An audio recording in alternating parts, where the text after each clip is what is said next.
আমার নাম নুরেন দুর্দানা ভুইয়া সন্ধি। আমি আমলাপাড়া আইটি গার্লস প্রাইমারি থেকে পড়ে জিপিএ 5 পেয়েছি। বর্তমানে আমি নারায়ণগঞ্জ গভর্নমেন্ট গার্লস হাই স্কুলে পড়াশোনা করছি। আমি ক্লাস 5-এ সবসময় পড়াশোনা করতাম এবং আমার টিচাররা আমাকে অনেক আগ্রহ দিয়েছে পড়াশোনা করার জন্য। আমি সবসময় বই খাতা নিয়ে থাকতাম। এভাবে করে আমি ক্লাস 5-এ জিপিএ 5 পেয়েছি। তারা যদি সবসময় বই খাতা নিয়ে পড়াশোনা করে তাহলে তারা জিপিএ 5 পেতে পারে এবং তাদের সবসময় বই রিডিং করতে হবে এবং বই রিডিং করে সব প্রশ্নের উত্তর দিতে হবে এবং সবসময় বই খাতা নিয়েই থাকতে হবে। আমার জিপিএ 5 পাওয়ার পিছনে আমার স্যার ইউনুস স্যার এবং রেহানা মিস, পারভিন মিস এবং আমার মার অবদান রয়েছে। আমার দীর্ঘদিন যাবৎ শিক্ষা প্রতিষ্ঠান বন্ধ, এর মধ্যে পরের দিন ছিল। আমি সকালে ঘুম থেকে উঠতাম, উঠে নাস্তা খেয়ে আমি গানের রেওয়াজ করে পড়তে বসতাম। তারপর আমার অনলাইন ক্লাসের সময় যখন হতো তখন আমি অনলাইন ক্লাস করতাম এবং তারপর আমি আবার রুটিন অনুযায়ী পড়তে থাকতাম। আমি জীবনে খুবই ভদ্র, চুপচাপ থাকে সবসময়। পড়াশোনা, গান এগুলি নিয়েই সবসময় থাকে। ও গান শিখে ও গুনগুন করে সবসময় গান গাইতে পছন্দ করে, ড্রয়িং করে। কিন্তু ড্রয়িংয়ে অতটা মনোযোগী অবশ্য তার নেই, গানটা নিয়েই সবসময় থাকে। গান গান ওকে আমি সবসময় পড়াতে বসাতাম সকালে খেলনা দিয়ে, বিভিন্ন খেলনা দিয়ে।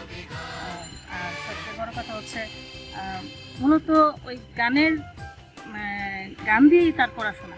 সবসময় আমি গান গাইতাম, ও গুনগুন করতো। তারপরে গান দিয়ে বিভিন্ন ছড়া গান দিয়ে ওর লেখাপড়া। মূলত ওর শুরু থেকেই তার গান নিয়ে তার জীবন, গান নিয়ে তার। আমি মনে করি ছেলেমেয়েরা সব কিছুর ব্যাপারেই অটুট থাকুক, যেমন পড়াশোনা, গান, নাচ, কবিতা আবৃত্তি, সব কিছুর ব্যাপারেই তারা ইন্টারফেয়ার থাকুক। বাবা মার উচিত যেন বাচ্চাদেরকে এগুলির প্রতি উৎসাহ দেওয়া হয়।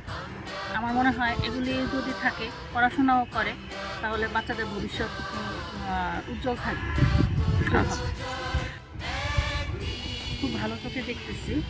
ওনারা আমার মেয়ের জন্য দোয়া করবে সবসময়, যাতে আমার মেয়ে ভালো রেজাল্ট করে এবং যে উদ্দেশ্যে নিয়েছে পড়াশোনা করতেছে অনেক বড় হবে।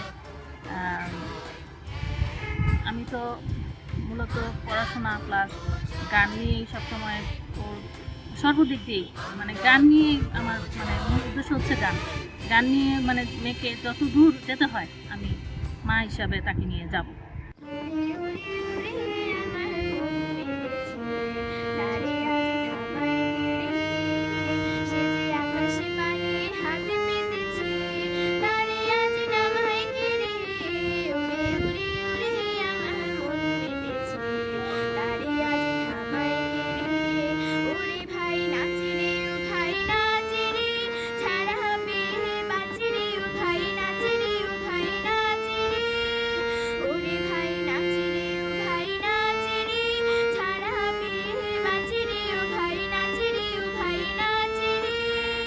রাজু ভাই ঘুচিয়ে দে রে, রাজু ভাই।